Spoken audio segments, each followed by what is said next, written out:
Hello, welcome to all. Myself Pavan Jha, director Vijay studies circle. आज जिस topic को हम ले रहे हैं वो इस वजह से चर्चा में आई है कि अखबारों में ये खबर आ रही है कि कुछ स्टूडेंट यूनियन के लोग गवर्नर से, झारखंड के गवर्नर से मुलाकात किए हैं और उन्होंने झारखंड के गवर्नर को जेपीएससी के मेंबर्स के बारे में जो है शिकायत पत्र सौंपा है।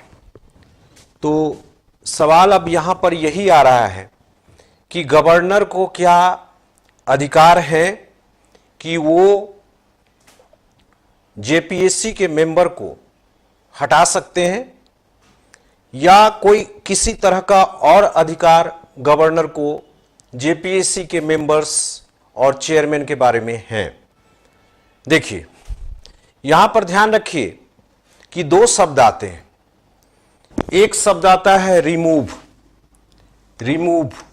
रिमूव का अर्थ होता है हटाना, और एक शब्द आता है सस्पेंशन, उसका अर्थ होता है निलंबन।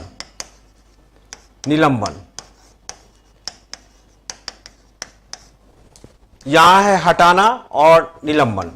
क्या गवर्नर को हटाने का पावर है जेपीएससी के चेयरमैन और मेंबर को?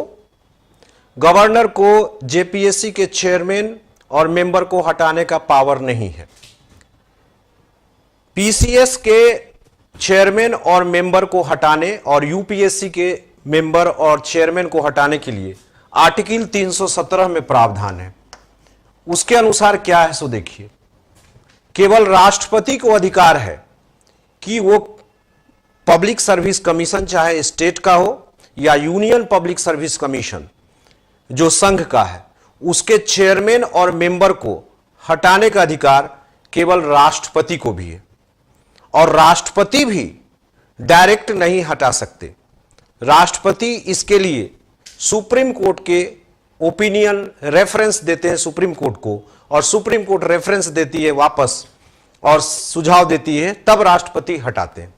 इसलिए गवर्नर को तो हटाने का कोई पावर ही नहीं है संविधान में पीसीएस के चेयरमैन और मेंबर को। अब बात आती है सस्पेंशन की। क्या गवर्नर को निलंबित करने का अधिकार है जेपीएससी के चेयरमैन और मेंबर को? देखिए, यहां पर कुछ सीमित लिमिटेड अधिकार है। अगर मामला सुप्रीम कोर्ट में रेफरेंस के लिए गया है किसी सदस्य या अध्यक्ष के लिए, तो उस वक्त गवर्नर को एक लिमिटेड पावर है कि गवर्नर निलंबित कर सकता है अगर मामला सुप्रीम कोर्ट में गया हो। यहां पर यह महत्वपूर्ण है, नॉर्मल कंडीशन में नहीं। अगर सुप्रीम कोर्ट में मामला गया हुआ है तो वहां पर गवर्नर निलंबित कर सकता है। फाइनल रिमूवल का अधिकार सुप्रीम कोर्ट का रेफरेंस आएगा तो राष्ट्रपति ही ले सकते हैं। तो निलंबित करने का अधिकार है, वहां भी सर्टेन कंडीशन है। तो इसका मतलब अगर कंप्लेन जा रहे हैं जेपीएससी के मेंबर्स के बारे में, चेयरमैन के बारे में, तो गवर्नर को इसका मतलब कोई अधिकार नहीं है? नहीं। यहां पर एक बात आती है कि गवर्नर चेयरमैन या मेंबर्स को बुला करके कुछ निर्देश दे सकते हैं, वो अपनी आपत्ति दर्ज करा सकते हैं, वो उनको बता सकते हैं, कुछ सुझाव दे सकते हैं, ये पावर है। दूसरी बात यहां पर यह महत्वपूर्ण है, ध्यान रखिएगा कि नियुक्ति का अधिकार गवर्नर को ही था, जैसे गवर्नर को ही है। नियुक्ति जेपीएससी के चेयरमैन या मेंबर्स की नियुक्ति गवर्नर ही करते हैं, लेकिन हटाने के बारे में जैसा मैंने कहा वो अधिकार केवल राष्ट्रपति को है, और निलंबित करने का अधिकार सीमित अर्थों में गवर्नर के पास है। तो इस मामले में जबकि कंप्लेन अगर गए मेंबर्स के बारे में, अभी तो चेयरमैन विहीन है जेपीएससी आज तक, तो गवर्नर क्या कर सकते हैं? गवर्नर अधिकतम यही कर सकते हैं कि वो मेंबर्स को हो सकता है बुला करके कुछ निर्देश जारी कर सकते हैं, या फिर अध्यक्ष, रेगुलर अध्यक्ष की नियुक्ति होगी तो उनको भी कुछ निर्देश जारी कर सकते हैं। वो उनको हटा नहीं सकते, और यह अधिकार संविधान में उनको नहीं दिया गया है। Thank you.